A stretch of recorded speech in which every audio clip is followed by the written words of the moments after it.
Hello भाई साहब, कैसे हैं आप लोग। उम्मीद करता हूँ अच्छे ही होंगे। तो चलिए आज हम आपको ले चलते हैं भारत के एक ऐसे राज्य के सफर पर जो कि भारत में है तो सबसे गरीब, लेकिन दुनिया इसका लोहा मानती है। फिर चाहे वो दुनिया को जीरो देने की बात हो या सबसे ज्यादा IAS IPS और बैंक के PO। जी हाँ, हम बात कर रहे हैं बिहार की। तो तैयार हो जाइए बिहार के इस रोमांचक से सफर पर चलने के लिए। चैनल पर नए हैं तो वीडियो को लाइक और चैनल को सब्सक्राइब जरूर कर लीजिएगा। देखिए ये हमारा बिहार ही है जो भले ही खुद एक पिछड़ा राज्य है, लेकिन पूरी दुनिया भर में चाहे कोई भी बड़ी बिल्डिंग हो या कोई बड़ा पुल, उसे बनाने में किसी न किसी बिहारी का हाथ तो जरूर होता है। ये राज्य भारत के उत्तर पूर्वी भाग में बसा हुआ है, जिसकी सीमाएं उत्तर में हमारे पड़ोसी देश नेपाल, दक्षिण में झारखंड, पूरब में पश्चिम बंगाल और पश्चिम में उत्तर प्रदेश से लगती है। बिहार का असली नाम मगध हुआ करता था, जिसकी राजधानी पाटलिपुत्रा यानी कि अभी के समय में पटना है। बिहार बौद्ध भिक्षुओं के ठहरने का केंद्र हुआ करता था, जिसके कारण बौद्ध भिक्षुओं के प्रादुर्भाव से इसका नाम मगध से बिहार हो गया। साथ ही बढ़ती हुई आबादी के कारण धीरे धीरे लोग इसे बिहार के नाम से जानने लगे। हम आपको बता दें कि गौतम बुद्ध ने भी अपनी शिक्षा मगध यानी कि हमारे बिहार से ही ली थी। जब दुनिया भर के लोग पढ़ना लिखना भी नहीं जानते थे, तब हमारे बिहार में नालंदा विश्वविद्यालय, तक्षशिला विश्वविद्यालय और पाटलिपुत्रा विश्वविद्यालय जैसे शिक्षा के केंद्र हुआ करते थे। यूं ही नहीं, हमारे बिहार को शिक्षा का गढ़ कहा जाता था। और फिर ऐसा कहना भी गलत नहीं होगा कि हमारे बिहार के बिना भारत अधूरा है। बिहार की पावन धरती को संतों की धरती भी कहा जाता था, क्योंकि यहीं सिखों के 10वें गुरु यानी गुरु श्री गोविंद सिंह जी ने जन्म लिया था। हमारे इस बिहार में ही राजा अशोक,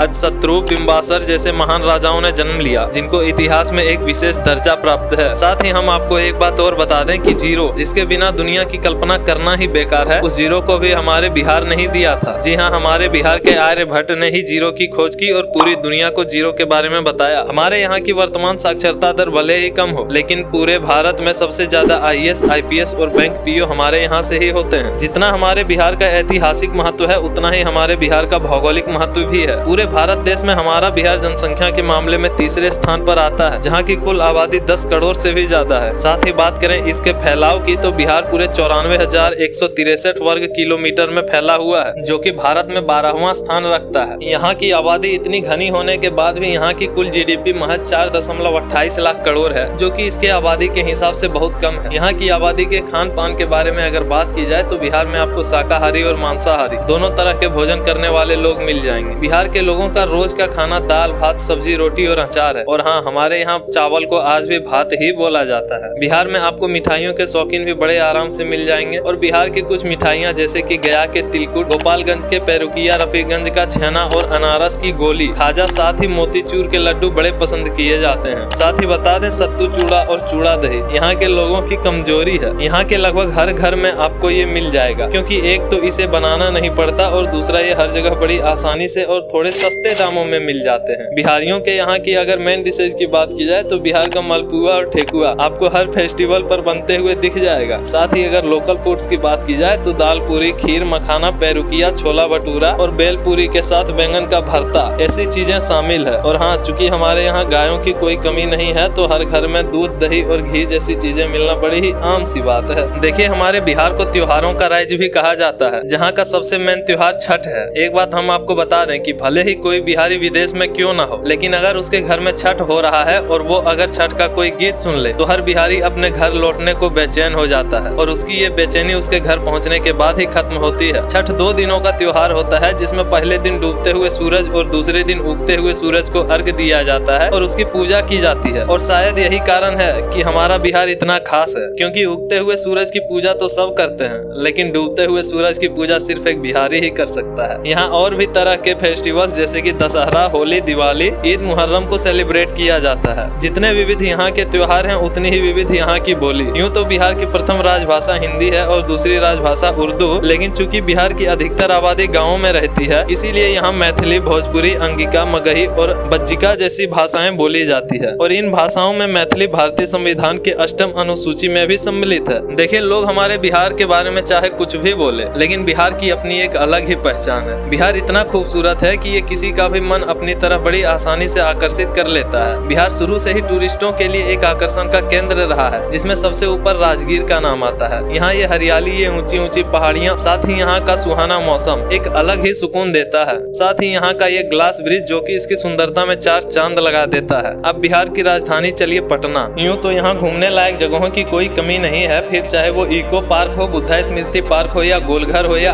आरोग्य विहार, साथ ही हमारे बिहार में नालंदा का विश्वविद्यालय, बोध गया और सासाराम में शेरशाह का मकबरा, ऐसी जगहों को कोई कैसे भूल सकता है। देखिए, अगर असल मायने में बिहार की खूबसूरती देखनी है तो बिहार के गाँवों में चलिए, जहाँ की खूबसूरती का कोई हिसाब नहीं। चूंकि बिहार की अधिकतर आबादी गाँव में ही रहती है, तो बिहार की असली खूबसूरती आपको वहीं देखने को मिलेगी। फिर चाहे वो सावन भादों में खेती करते हुए किसान हो या उन किसानों के घर से उनको जलपान पहुंचाते उनके बच्चे। यकीन मानिए, इससे ज्यादा सुंदर दृश्य इस दुनिया में कोई दूसरा ना होगा। जहां दुनिया भर के बच्चे कंप्यूटर गेम्स में घुसे रहते हैं, वहीं हमारे बिहार में आपको छोटे छोटे बच्चे गुल्ली डंडा और कंचे खेलते हुए नजर आएंगे। बिहार के घर भले ही पुराने जमाने के हो, लेकिन इन घरों की खूबसूरती का कोई तोड़ नहीं। जहाँ दुनिया भर के लोग गर्मी में परेशान होकर एसी और फैन में घुसे रहते हैं, वहीं हम बिहारी अपने आंगन में खटिया लगाकर या छत पर मस्त चैन की नींद सोते हैं। जहाँ एक ओर हम चांद को देखते हुए सोते हैं, वहीं दूसरी ओर भोर में उगता हुआ सूरज हमें जगाता है। जहाँ शहरों में कोई किसी से रत्ती भर भी मतलब नहीं रखता, वहीं बिहार में आपको 10 लोग एक साथ किसी पेड़ के नीचे बैठकर बात करते हुए आसानी से मिल जाएंगे। इस राज्य की खूबसूरती और इसके महत्व के बारे में एक वीडियो में तो बता पाना मुश्किल है, लेकिन मैं उम्मीद करता हूँ कि बिहार के इस खूबसूरत से सफर को आपने जरूर एंजॉय किया होगा। मिलते हैं अगले वीडियो में, तब तक के लिए जय हिंद।